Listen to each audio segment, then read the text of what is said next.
Welcome to the outrageously popular Christian Theologist channel, where reason and sound exegesis are used to highlight faulty doctrine and practice in the contemporary English-speaking church. The title of this video is Jesus Ruined the Wedding at Cana, and the text is John 2, verses 1 to 10. The wedding at Cana story in the Gospel of John is an opportunity for many pastors and expositors to proclaim that Jesus saved the happy day with his miracle provision of multiple gallons of superior wine. The explanations for Jesus' actions will vary with the confessional stance of the sermonizer. The fact that our Lord did his first miracle at a wedding emphasizes the sanctity of that covenant. How charming that Jesus stoops to do this very simple thing to help this distressed couple. To let them know he's about to save them from great cultural embarrassment. In order to approve of marriage, and by his presence, to sanctify it and to raise it to the level of a sacrament. But, as a good Jew, was obedient to his mother.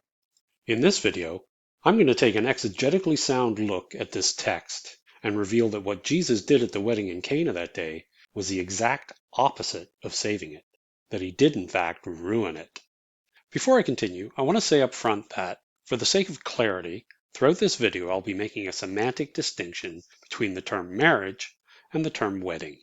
When I talk about marriage, I mean the institution, that is, the spiritual bonding of a man and a woman. When I talk about wedding, I'm referring to the public ceremony or ritual, the wedding nuptials. Okay, let's get started. The basic idea behind the argument that Jesus saved the wedding is simple enough. The festivities were in full swing. Then they ran out of wine. This threatened to end the party early, which would have been a huge embarrassment for the groom in front of his bride's family and all their friends. When the wine ran out. This is a major catastrophe. This is a colossal social embarrassment. Because if there was anything that the bridegroom had spent a year trying to prove, is that he could take care of his bride.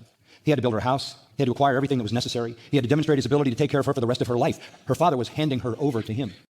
By turning the water into wine, Jesus provides more than they could ever need. This kept the party popping and maintained the groom's honor and saved the wedding. So he calls the groom in and he says, just need to let you know that you have saved the best wine for last. What has Jesus done? He's taken this man's humiliation and turned it into what? This guy just threw the most legendary wedding party ever because he saved the best wine for last. Nobody does that. Now, the first thing to notice about the idea that Jesus saved the wedding at Cana is that it is not derived from any explicit statement made in the text itself, but rather it is a presumption based on a presupposition that is based on an assumption. Now, what do I mean? Well, let's take each of these statements individually. It's not in the text. What I mean by that is that nowhere in the passage itself do we find a statement to the effect that the provision of wine allowed the wedding celebration to continue. All the text tells us is that the wine Jesus made from the water was better than the wine that had run out. There's no mention of the wedding party after the head steward makes this fact known to the groom. Here are the verses following our passage. Notice there's nothing here about the wedding. So, the idea that the wedding continued and was a big success because more wine was found is a presumption. That is, it is presumed to be true. Which begs the question, why is this presumed to be true? It's presumed to be true based on the presupposition that Jesus approves of this wedding and is therefore so favorably disposed towards it that he would only act positively with regards to it. Now, why is that? Well, because the assumption is being made that God would approve of it. The idea being that, because God instituted marriage, he approves of all marriages. So he would approve of this marriage, and the ceremony and celebration surrounding it. That is, the wedding. And that last assumption is the problem. It simply does not follow logically that because God approves of marriage, that is, the institution which he created, that he also approves of every and any wedding ceremony or ritual that men have designed around it. Actually, a case could be made that he doesn't approve of every marriage either, that he only approves of godly marriages. But we'll leave that point for another video. The point here is that it's faulty reasoning to conflate the marriage union with the wedding ceremony.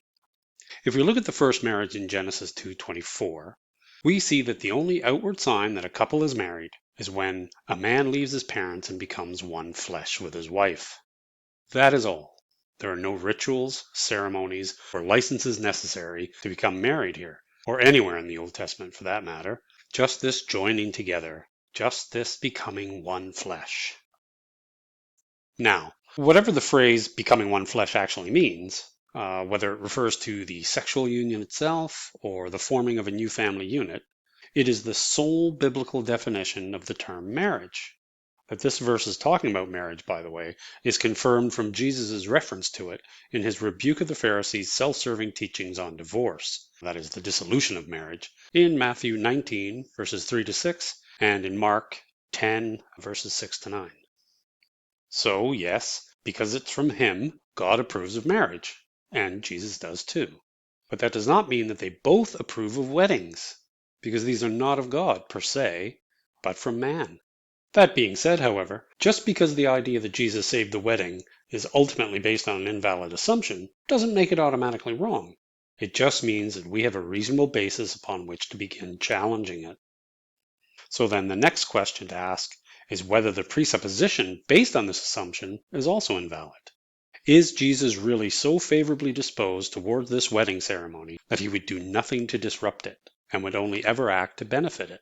Well, if there are valid biblical reasons for him to disapprove of this wedding ceremony, or even to just be indifferent to it, then the presupposition becomes completely untenable, and there are valid biblical reasons for him to disapprove of it. Okay, time to go back to the text. So, what can we find out about this wedding from the text itself?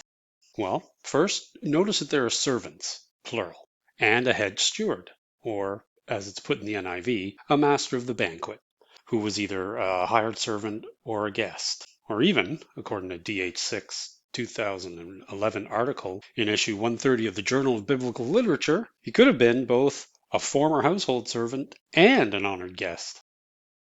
Secondly, notice the volume of each of the ceremonial water pots. At a minimum, that's 120 gallons, suggesting that they were expecting a large number of guests who would have participated in these sub-biblical rituals. Yes, that's right. I did say sub-biblical rituals. It's important to understand that these hand-washing ceremonies of the Jews were sub-biblical, that is, not commanded by God. They were made up by the Pharisees and were likely examples of the Pharisaic habit of transferring priestly rules to the everyday world, as Stemberger puts it. That's why the purpose for these water jars is mentioned here. Because just like all the other sub-biblical practices of the Jews listed in the Gospels, the evangelist is not highlighting their piety, but rather expressing his contempt for yet another empty, self-righteous ritual. So, from the evidence in the text, we can infer that this is a big, expensive wedding, with a very large number of Pharisees in attendance. And given Jesus' numerous disputes with both the wealthy and the Pharisees, we now have reason to suspect he might just disapprove of this particular wedding celebration. There's also another socio-historical factor of this passage that needs to be considered here, and that's the convention surrounding Jewish gift exchange and reciprocity in first century Galilee. At that time, there was a complicated set of obligations between hosts and guests surrounding things like cost of gifts, the amount of food and wine consumed, or even how much honor was shown. Put simply, a guest was entitled to an equal or greater level of hospitality to that which they had shown the host at a prior party. The monetary accounting of this strict system of reciprocity was taken very seriously and could easily translate into financial debts for either party. Debts that could, if left unsatisfied, even see the debtor become the target of a civil lawsuit. So, any breaking of these cultural norms could open the host up to not only public shame, but considerable financial loss too.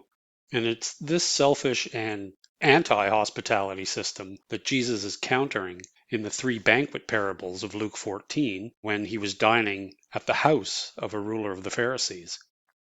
The second of these parables starts at verse 12, when he says to the man who had invited him, "When you give a dinner or a banquet, do not invite your friends or your brothers or your relatives or rich neighbors, lest they also invite you in return and you be repaid. But when you give a feast, invite the poor, the crippled, the lame, the blind, and you will be blessed, because they cannot repay you, for you will be repaid at the resurrection of the just." These three parables leave us in no doubt that Jesus found the social practices of the upper classes reprehensible, and not least because they nullified the many biblical commands to practice charity and hospitality among fellow Israelites. Given all of that, can you see how Jesus' miracle completely subverted the social customs of the day?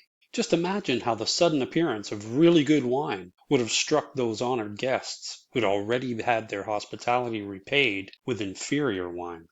Just imagine how insulted and angry the guests who were Pharisees would have been once they discovered that their clean ritual water had been contaminated with alcohol. Now, how the wine was produced might have remained a secret, known only to the servants and the disciples, and I suspect that it was. But the appearance of fantastic wine at a suddenly dry party would have been discovered immediately. When the head steward spoke to the groom, he wasn't commending him for his zany originality. He was making sure everyone there understood that this disastrous error was not his fault, and that any lawsuits that sprang up because of it should be aimed at the groom. Then, I imagine, pandemonium broke out. Here's a similar, albeit less evocative, take from DH6 SPL article on the effect of Jesus' miracle as it relates to the social hierarchy and customs regarding the serving of wine. In John's account of the wedding at Cana, however, Jesus uses the hierarchy of wine as well as the office of architriklinos, that is, the master of the banquet, to invert the social if not religious order.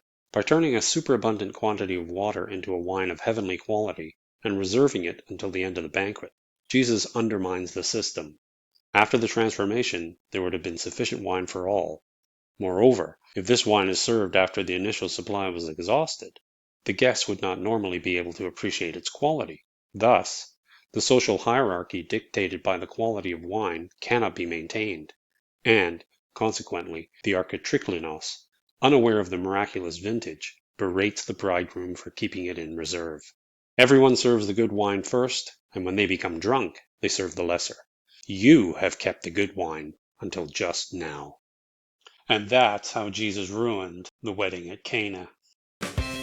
Thanks for watching, and before you go, don't forget to hit the thumbs up, subscribe, and bell notification buttons. God bless.